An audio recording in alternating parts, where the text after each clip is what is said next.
Nityanandam, everybody. As we are all celebrating the Skanda Shashti Vratam on this auspicious day, the day 1 of the Skanda Shashti Vratam. Now, we are going to be performing the Rudrabhishekam, Bhagavan Subramanya, and the living manifestation of Bhagavan Subramanya, the Supreme Pontiff of Hinduism, Bhagavan Sri Nityananda Paramashivam, as the day 1, ending the fast of day 1.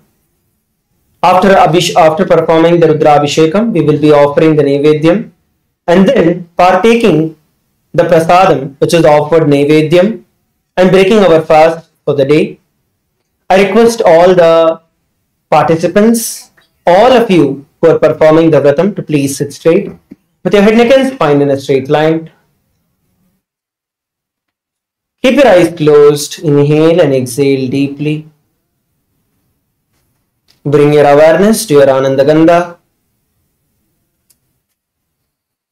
Visualize Swamiji in your inner space as Subramanya standing with a veil and blessing you to manifest and experience Subramanya.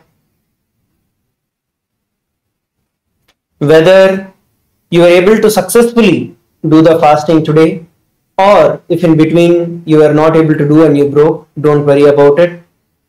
Decide to offer all of it at the feet of Bhagavan Subramanya. Even those of you who are not doing the Vratam can partake in the Rudrabhishekam that is being offered to Lord Subramanya. So please sit straight. We will now be beginning with the Sadguru Vandanam. Please take a few flowers in your hand. Place your hands in the Anjali Mudra and let us begin. Nityanandam Paramasudam Kevalam Jnanamurtim Dvandvatitam Gagana Sadrisham Tattvamasyakhilaksham Ekam Nityam Vimalamachalam Sarvadi Sakshibhutam Bhavatitam Triguణarahitam Sadgurum Tam Namami. Next is the Guru Parampara Vandanam, offering our respects and gratitude to the lineage of the enlightened masters, beginning with Nityanandeshwara Paramashiva, with Nityandeshwari Paramashiva Shakti in the middle, and our beloved Bhagavan, the Supreme Pontiff of Hinduism, Bhagavan Sri Nityananda Paramashivam, at the end. Let us now offer the Guru Parampara Vandanam. Nityanandeshwara Paramashiva Samarambham Nityanandeshwari Paramashiva Shakti Madhyamam Nityananda Paryantam Vande Guru Paramparam. Next is the Arunagiri Yogeshwara Vandanam,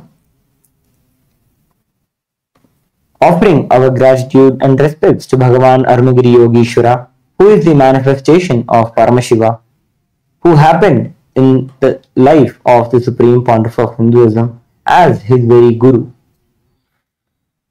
Bhagavan Arunagiri Yogeshwara is the very source of the bioenergy of the Supreme Pontiff of Hinduism. Let us now offer the Arunagiri Yogeshwara Vandanam.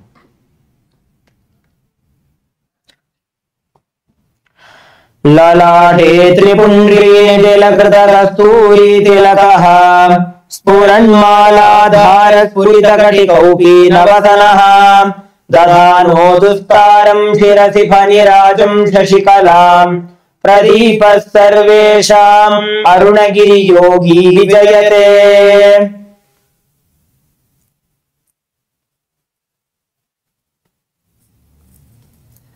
Sakali Kritya. We will now perform the Tattvachamanam. Please, keeping your right hand in the Gokarna Mudra, take an udharni of water into your right palm and sip the water from the base of the right palm along with the mantra. Om Atmadattvam Shodhayami Svadha. Please take another udharni of water. Om Vidyadattvam Shodhayami Svadha. Please take another udharni of water. Om Shivadattvam Shodhayami Svadha. Please wash your hand with an udharni of water. And then with the base of the right thumb, wipe your lips twice from the right to the left. Om Ham Hridayaya Namaha. Again wash your hand. With the tips of the right hand, index, middle and ring fingers joined together, touch above the upper lip and below the lower lip. Again wash your hand. With the tips of the index finger and thumb joined together, touch the right nostril, the left nostril. With the ring finger and thumb joined together, touch the right eye, the left eye, the right ear and then the left ear. Again wash your hand. With the little finger and thumb joined together, touch the navel center, the right chest, the left chest. With all 5 fingers joined together, touch the top of the head, the right shoulder, left shoulder and then the heart center. Again wash your hand. We will now perform the Sakali Karanam.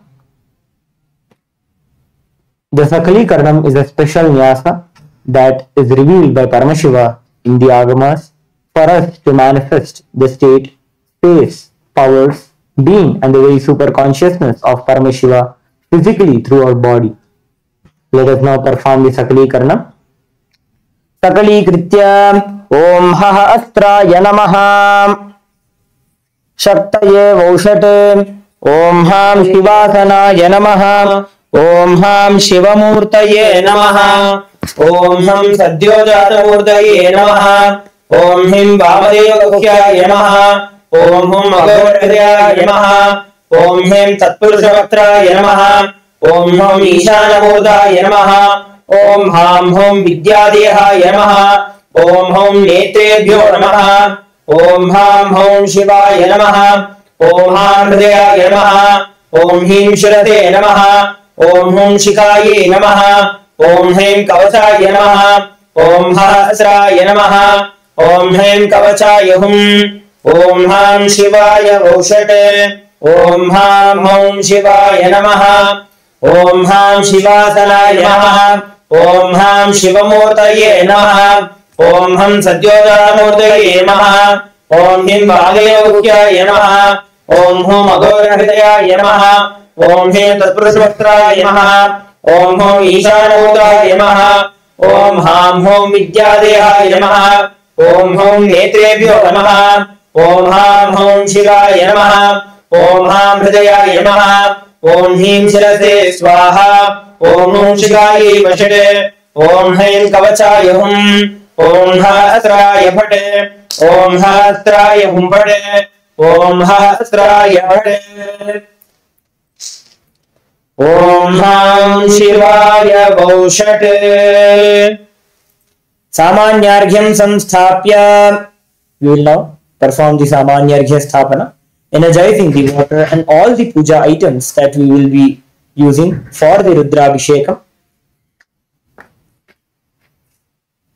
Om Om Om Om Om Om Om Om Hastraye Bhate Om Haim Kavachaye Hum Om Ham Shivaya Vaushate. Let us now begin with the offering of the Rudrabhishekam.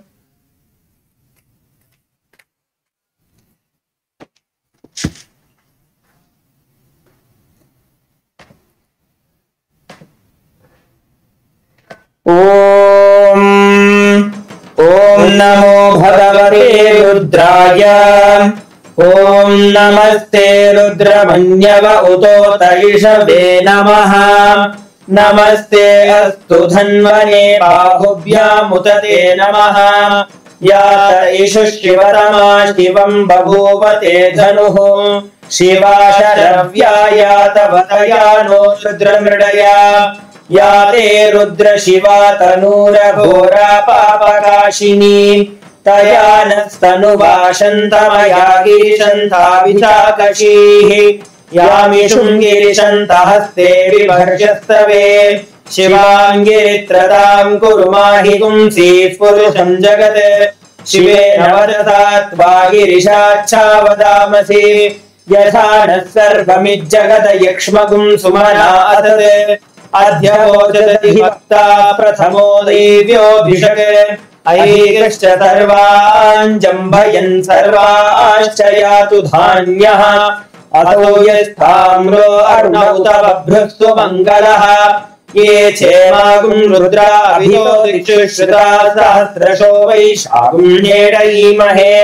अतो व्योपतर्पति नीलग्रीवो विलोहितः उदैनं गोपादृशन्नदृशन्नुदहार्यः उदैनं विश्वाभूतानि तदृष्टो मृडयातिनः नमोऽस्तु नीलग्रीवाय सहस्राक्षाय मीढुषे अथो ये अस्य सत्त्वानो हिन्देभ्यो कर्णमः प्रमुञ्जधन्वनस्त्वमुभयोराग्नियोर्जाम् याश्च ते हस्त इषवः पराता भगवो वप अवदत्य धनुस्त्वकं सहस्राक्षते जुदे निशीर्य शल्यानां मुखा शिवो न सुमना भव विद्यं धनुः कवर्दिनो विशल्यो बाणवागुमुत अनेशन्नस्येष आभुरस्य निषङ्गतिः या ते हेतिर्मीढुष्टमहस्ते बभूवते धनुः तयास्मान् विश्वतस्त्वमयक्ष्मया परिभुज नमस्ते अस्त्वायुधाय नारदाय धृष्णवे उभाभ्यामुत ते नमो बाहुभ्यां तव धन्वने परिते धन्वनो हेतिरस्मान् मृणक्तु विश्वतः अथो य इषुधिस्तवारे अस्मन्निदेहितं शम्भवे नमः नमस्ते अस्तु भगवन् विश्वेश्वराय महादेवाय त्र्यम्बकाय त्रिपुरान्तकाय त्रिकाग्निकालाय कालाग्निरुद्राय नीलकण्ठाय नित्यानन्दाय मृत्युञ्जयाय सर्वेश्वराय सदाशिवाय श्रीमन्महादेवाय नमः नमो हिरण्यबाहवे सेनान्ये दिशां च पतये नमो नमो वृक्षेभ्यो हरिकेशेभ्यः पशूनां पतये नमो नमः सस्पिञ्जराय त्विषीमते पदीनां पतये नमो नमो बभ्रुषाय विव्याधिरेन्नानां पतये नमो नमो हरिकेशायोपवीतिने पुष्टानां पतये नमो नमो भवस्य हेति जगतां पतये नमो नमो रुद्राय तथा विने क्षेत्राणां पतये नमो नमः सूताय अन्त्याय वनानां पतये नमो नमो रोहिताय सपतये वृक्षाणां पतये नमो नमो मन्त्रिणे वाणिजाय कक्षाणां पतये नमो नमो भुवन्तये वारिवस्कृताय औषधीनां पतये नमो नमः उच्चैर्घोषाय क्रन्दयते पत्तीनां पतये नमो नमः कृष्णवीताय धावते सत्त्वनां पतये नमः नमः सहमानाय निर्व्याधिना व्याधिनीनां पतये नमो नमः प्रकुधाय निषङ्गिने सेनानां पतये नमो नमो निषङ्गिणैषु धिमते तस्कराणां पतये नमो नमो पञ्चते परिपञ्चते सायूनां पतये नमो नमो निचेतवे परिचरायारण्याणां पतये नमो नमः सृकाविभ्यो जिघाकुंसद्भ्यो उष्णतां पतये नमो नमोऽस्तिमद्भ्यो नक्तं चरद्भ्यः प्रकृन्तानां पतये नमो नमः उष्णीषिणे गिरिचराय कुलुञ्चानां पतये नमो नमः इषुमद्भ्यो धन्वाविभ्यश्च वो नमो नमः आतन्वानेभ्यः प्रतिदधानेभ्यश्च वो नमो नमः आयच्छद्भ्यो विसृजद्भ्यश्च वो नमो नमोऽस्यद्भ्यो विद्यद्भ्यश्च वो नमो नमः आसीनेभ्यः शयानेभ्यश्च वो नमो नमः स्वपद्भ्यो जाग्रद्भ्यश्च वो नमो नमः तिष्ठद्भ्यो दावद्भ्यश्च वो नमो नमः सभाभ्यः सभापतिभ्यश्च वो नमो नमो अश्वेभ्योऽश्वपतिभ्यश्च वो नमः नमः व्याधिभ्यो विविध्यन्तेभ्यश्च वो नमो नमः उगणाभ्यस्त्रिगुंहतेभ्यश्च वो नमो नमो वृत्सेभ्यो वृत्सपतिभ्यश्च वो नमो नमो भ्रातेभ्यो भ्रातपतिभ्यश्च वो नमो नमो गणेभ्यो गणपतिभ्यश्च वो नमो नमो विरूपेभ्यो विश्वरूपेभ्यश्च वो नमो नमो महद्भ्यः क्षुल्लकेभ्यः वो नमो नमो रथिभ्यो रथेभ्यश्च वो नमो नमो रथेभ्यो रथपतिभ्यश्च वो नमो नमः सेनाभ्यस्तेनानिभ्यश्च वो नमो नमः क्षत्रभ्यः सङ्ग्रहीतृभ्यश्च वो नमो नमस्तक्षभ्यो धरकारेभ्यश्च वो नमो नमः कुलालेभ्यः कर्मारेभ्यश्च वो नमो नमः कुञ्जिष्टेभ्यो निषादेभ्यश्च वो नमो नमः इषृभ्यो धन्वकृद्भ्यश्च वो नमो नमो मृगयुभ्यस्त्वनिभ्यश्च वो नमो नमः श्वभ्यश्वपदिभ्यश्च वो नमः नमो भवाय च रुद्राय च नमः शर्वाय च पशुपतये च नमो नीलग्रीवाय च शितिकण्ठाय च नमः प्रवर्धिने च व्युक्तकेशाय च नमः सहस्राक्षाय च शतधन्वने च नमो गिरिशाय च दिविपृष्ठाय च नमो मीढुष्टमाय तेषुमते च नमो ह्रस्वाय च वाभनाय च नमो बृहते च वर्षीयते च नमो वृद्धाय च संवृद्धने च नमो अग्र्याय च प्रथमाय च नमः आशवे चाजिराय च नमः शीघ्रियाय च शीभ्याय च नमः ऊर्म्याय च वस्मन्याय च नमः स्रोतस्याय च द्वीप्याय च नमो ज्येष्ठाय च कनिष्ठाय च नमः पूर्वजाय चापरजाय च नमो मध्यमाय चापरल्वाय च नमो च कन्याय च पुत्र्याय च नमः सोऽभ्याय च प्रतिसर्याय च नमो याम्याय च क्षेयाय च कक्ष्याय च नमः श्रवाय च प्रतिश्रवाय च नमः आशुषेणाय च आशुरथाय च नमः शूराय चावविन्दते च नमो वर्मिणे च वरूधिने च नमो बिल्मिने च कवचिने च नमः श्रुताय च श्रुतसेनाय च नमो दुन्दुभ्याय च हनन्याय च नमो धृष्णवे च प्रभृशाय च नमो धूराय च प्रहिताय च नमो निषङ्गिने तेषु धिमते च नमः श्रीक्ष्णेशवे च युधिने च नमः स्वायुधाय च सुधन्वने च नमः तृतीयाय च पत्याय च नमः काट्याय च नीप्याय च नमः सूत्याय च सरस्याय च नमो नाट्याय च वैशन्ताय च नमः कोप्याय च वट्याय च नमो वर्ष्याय च वर्ष्याय च नमो मेघ्याय च विद्युत्याय च नमः ईध्रियाय च तप्याय च नमो वात्याय च रेश्म्याय च नमो वात्सव्याय च वास्तुपाय च नमः सोमाय च रुद्राय च नमः ताम्राय च रुणाय च नमः शङ्गाय च पशुपतये च नमः उग्राय च भीमाय च नमो अग्रे वधाय च दूरे वधाय च नमो अन्ध्रे दानीयते च नमो वृक्षेभ्यो हरिकेशेभ्यो नमस्काराय नमः शम्भवे च मयोभवे च नमः शङ्कराय च मयस्कराय च नमः शिवाय च शिवतराय च नमः कीर्याय च कोल्याय च नमः पार्याय च वार्याय च नमः प्रथरणाय चोत्तरणाय च नमः आचार्याय च लाद्याय च नमः शश्याय च फेन्याय च नमः सिगत्याय च प्रवाह्याय च नमः हिरण्याय च प्रपत्याय च नमः शिलाय च क्षयनाय च नमः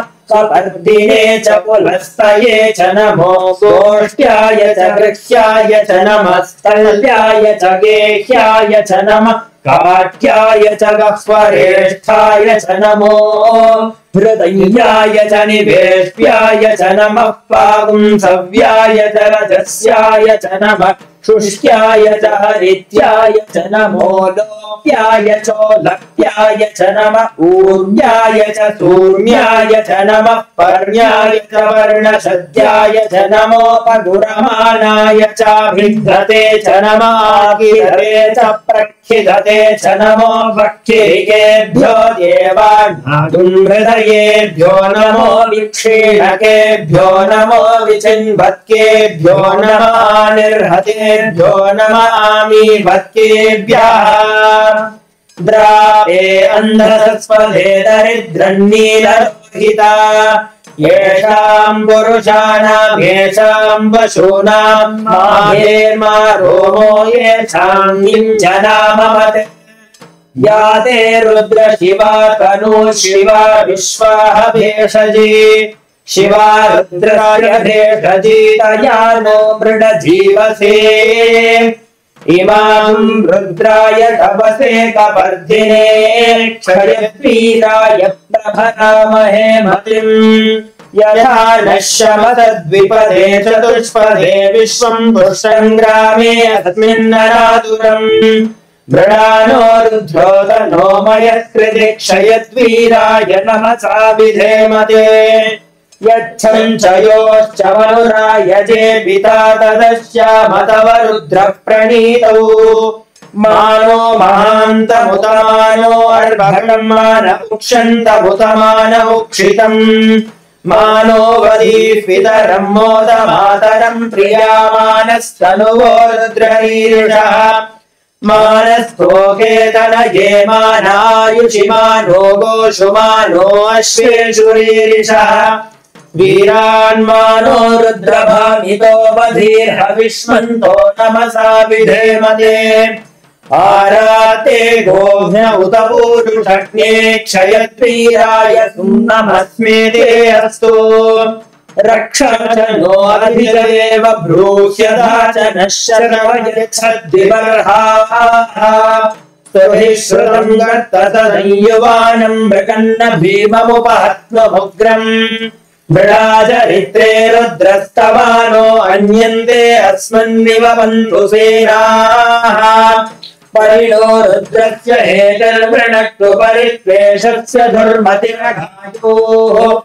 अवस्थिरा मघमध्यस्तनुष्वमेघस्तोकायतनयाय मृडया मीढुष्ठमशिवतमशिवो नः सुमना भव परमे वृक्ष आयुधन् निधाय कृत्यम् वसान आचरपिनाकम् बिभ्रदागहि विगेरविरोहित नमस्ते अस्तु भगवः या ते सहस्रगुण्येतयोऽन्यमस्मन्निलवन्तुताः सहस्राणि सहस्रधा बाहुवोत्तमहेतयः तासामीशानो भगवः पराचीनामुखाकृति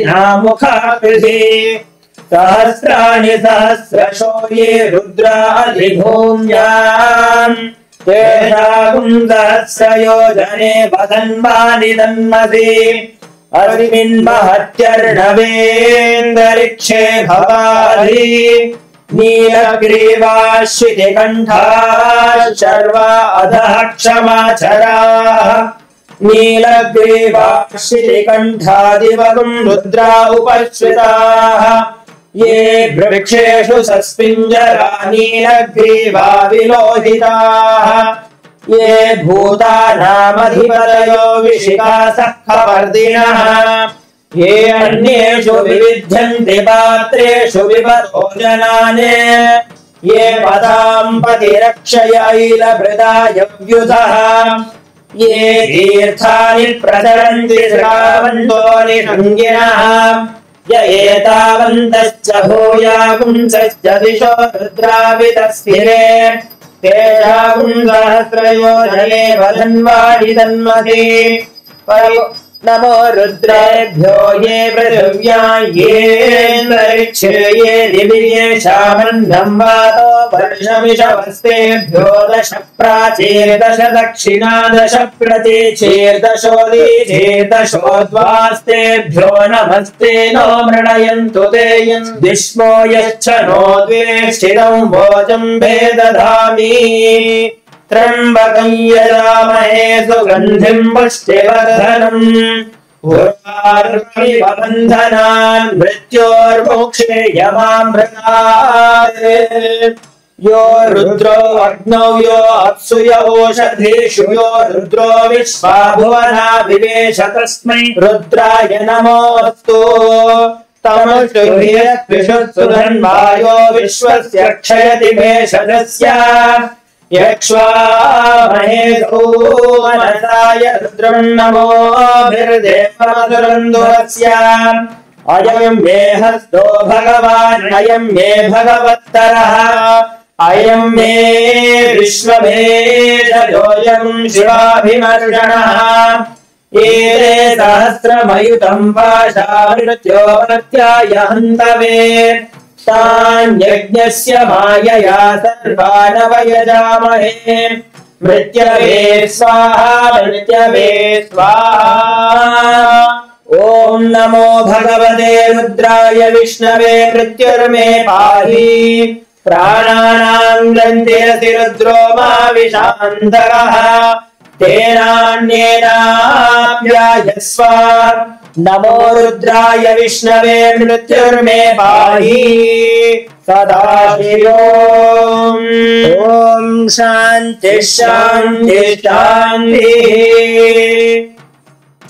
ॐ अग्ना विष्णो सजोषसेवावर्धन्तो वाङ्गिरः जुम्नैर्वाजेभिरागतम् वादश्च मे प्रसवश्च मे प्रयतिश्च मे प्रसिद्धिश्च मे धीतिश्च मे क्रतुश्च मे स्वरश्च मे श्लोकश्च मे श्रावश्च मे श्रुतिश्च मे ज्योतिश्च मे शुभश्च मे प्राणश्च मे पानश्च मे व्यानश्च मे सुश्च मे चित्तं च माधीतं च मे वाक्च मे मनश्च मे चक्षुश्च मे श्रोत्रं च मे दक्षश्च मे बलं च मवोजश्च मे सहश्च मायुश्च मे जरा च आत्मा च मे तनुश्च मे शर्म च मे कर्म च मेऽङ्गानि च मे स्थानि च मे परोगुंसि च मे शरीराणि च मे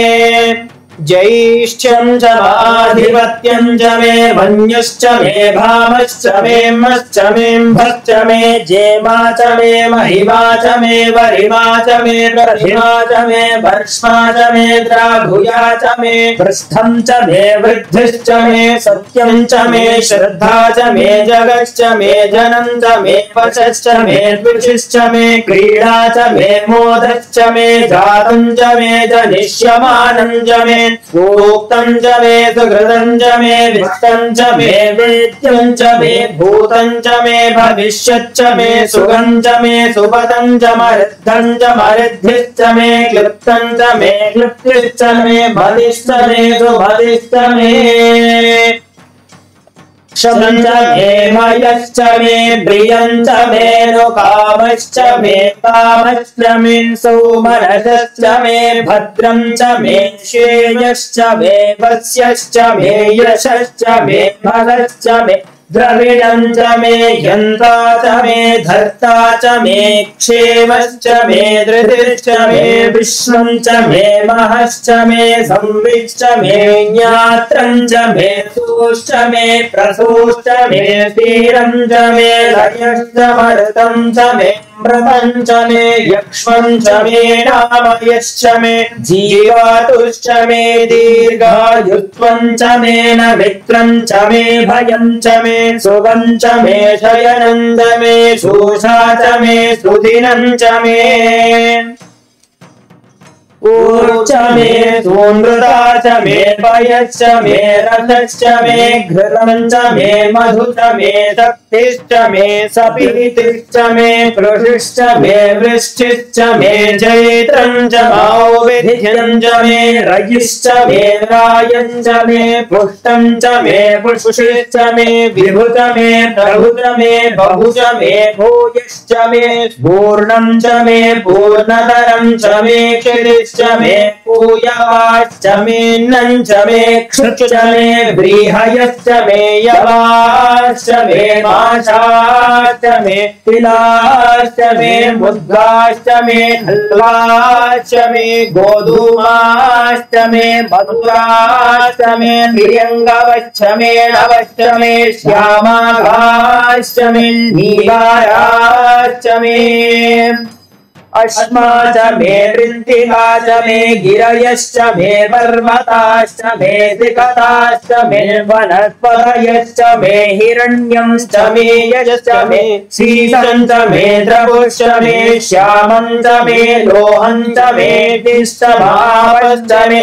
वीरुधश्च महोषधयश्च मे कृष्णभत्यं च मे कृष्णभत्यं च मे ग्राम्या च मे पशवारण्याश्च यज्ञेन कल्पन्ताम् वित्तं च मे वित्तिश्च मे भूतं च मे भूतिश्च मे वसुत मे वसतिश्च मे कर्म च मे कर्म च मेऽङ्गानि च मे शक्तिश्च मे रथश्च महेमश्च महितिश्च मे गतिश्च मे अग्निश्च महीन्द्रश्च मे सोमश्च महीन्द्रश्च मे सविता च महीन्द्रश्च मे सरस्वती च महीन्द्रश्च मे पूषा च महीन्द्रश्च मे बृहस्पतिश्च महीन्द्रश्च मे मित्रश्च महीन्द्रश्च मे वरुणश्च महीन्द्रश्च मे त्वष्टा च महीन्द्रश्च मे धारा च महीन्द्रश्च मे विष्णुश्च महीन्द्रश्च मेऽश्विनौ च महीन्द्रश्च मे मरुतश्च महीन्द्रश्च मे विश्वे च मे देवा इन्द्रश्च मे पृथिवी च महीन्द्रश्च मे अन्तरिक्षं च महीन्द्रश्च मे द्यौश्च महीन्द्रश्च मे दिशश्च महीन्द्रश्च मे मूढा च महीन्द्रश्च मे प्रजापतिश्च महीन्द्रश्च मे अगुंसुश्च मे रश्मिश्च मेधाभ्यश्च मेधिपतिश्च महुपागुंसुश्च मे तर्यामश्च महेन्द्रवायवश्च मे मैत्रावरुणश्च महाश्विनश्च मे प्रतिप्रस्थानश्च मे शुक्रश्च मे मन्त्री च महाघ्रजनश्च मे वैश्वदेवश्च मे ध्रुवश्च मे वैश्वानरश्च मृतग्रहाश्च मे तिग्राह्याश्च महेन्द्राग्निश्च मे वैश्वदेवश्च मे मरुत्वतीयाश्च मे माहेन्द्रश्च महादित्यश्च मे सावित्रश्च मे सारस्वतश्च मे पौष्णश्च मे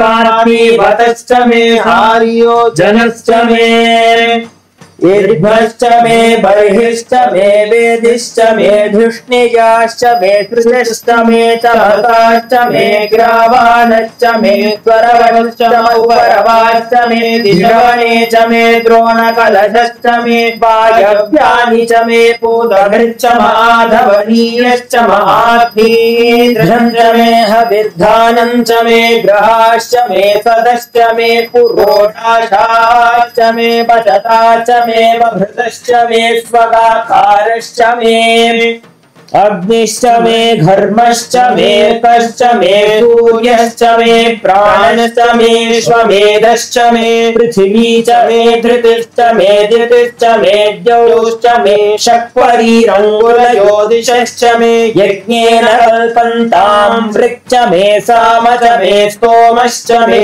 यजुश्च मे दीक्षा च मे तपश्च मे ऋतिश्च मे व्रतं च मे होरात्रयोर्वृष्ट्या बृहत् त्रदन्तरे च मे यज्ञेन कल्पेताम् गर्भाश्च मे वक्षाश्च मे त्रविश्च मे त्रवी च मे दित्यवाश्च मे दित्यौही च मे पञ्चाविश्च मे पञ्चावी च मे त्रिवत्सश्च मे त्रिवत्सा च मे तुर्यवाच्च मे तुर्यौही च मे पस्तवाच्च मे पस्तौही च मौक्षा च मे वशा च मर्षभश्च मे वेहच्च मे नड्वाञ्च मे धेनुश्च महायुर्यज्ञेन कल्पताम् प्राणो यज्ञेन कल्पताम् अपानो यज्ञेन कल्पताम् ज्ञानो यज्ञेन कल्पताम् विश्वोर्यज्ञेन कल्पताम् श्रोत्रं यज्ञेन कल्पताम् मनो यज्ञेन कल्पताम् वाग्यज्ञेन कल्पताम् आत्मा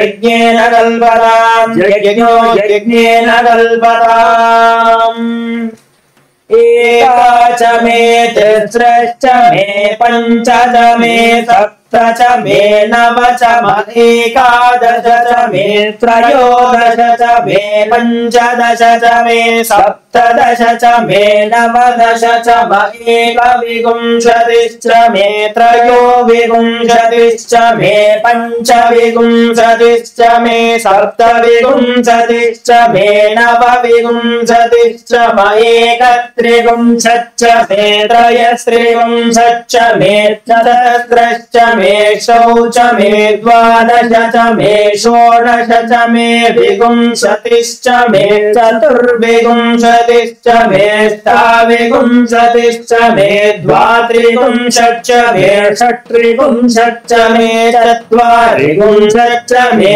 चतुश्चत्वारिंशच्च मे षट्चत्वारिंशच्च मे वाचश्च प्रसवश्च बीजश्च गतश्च सुवश्च मूर्धारव्यश्नियश्चाञ्चायनश्चाञ्चश्च भुवनश्च भुवनश्चाधिपतिश्च ॐ इडादे बहुर्मनुर्यज्ञने बृहस्पतिरुक्ता मदानि शंसिषद्विश्वे देवासूक्तवाच पृथिवीमातर्माहि पुंसे मधुमनिष्ये मधुजनिष्ये मधुवक्ष्याभिमधुवदिष्याभिमधुमती देवेभ्यो वाचमुद्यासकुं शुश्रूरेण्यां मनुष्येभ्यस्तं मा देव अवन्तु शोभायै पितरो नुमदन्तु ॐ शान्ति शान्ति शान्तिः ॐ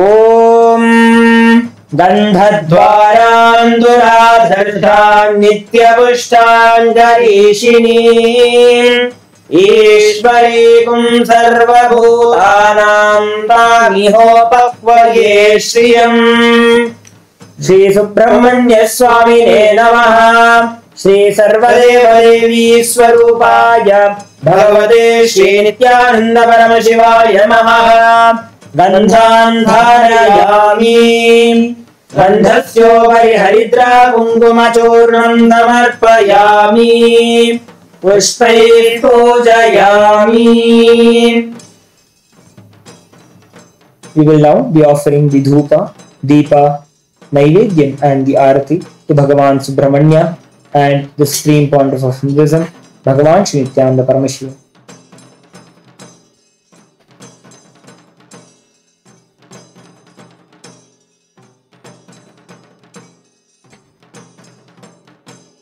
अथ धूपः ॐ दशाङ्गं दुर्गुणो वेदं सुगन्धं च सुमनोहरम् आघ्रेयस्तर्वदेवानां धूपोऽयं प्रतिगृह्यताम्।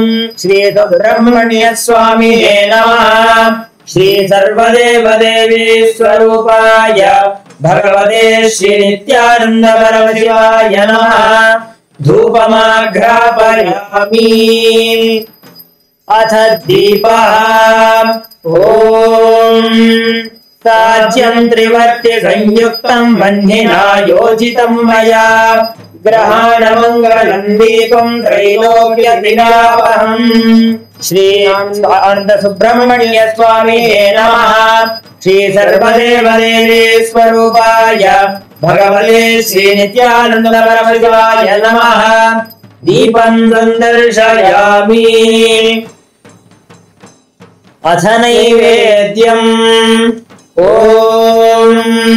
अमृते अमृतोद्भवे अमृतवर्षिणीम् अमृतं श्रावय श्रावय स्वाहा। श्री आनंद सुब्रह्मण्य स्वामिने नमः। श्री सर्वदेवदेवी स्वरूपाय भगवते श्री नित्यानंद परमशिवाय नमः। अमृतं महानैवेद्यं निवेदयामि। नैवेद्यानन्तरमाचमनं समर्पयामि।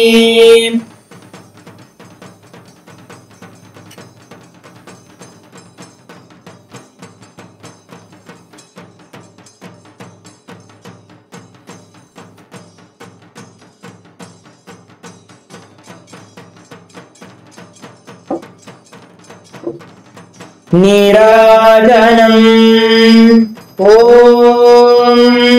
साङ्ग्रहण्येष्यायजते इमां जनतागुं गृह्णानीति द्वादशारत्नीरजना भवति द्वादशमासा संवत्सरः संवत्सरमेवावरुन्धे मौञ्जी भवति पूर्वैमुञ्जाः ऊर्जमेवावरुन्धे चित्रा नक्षत्रं भवति चित्रं वा एतत्कर्म कर्पूरगौरं करुणावतारं संसारसारं भुजगेन्द्रहारं तदा वसन्तं हृदयारविन्दे भवं भवानी सहितं नमामि भवं भवानी सहितं नमामि भवं भवानी सहितं नमामि।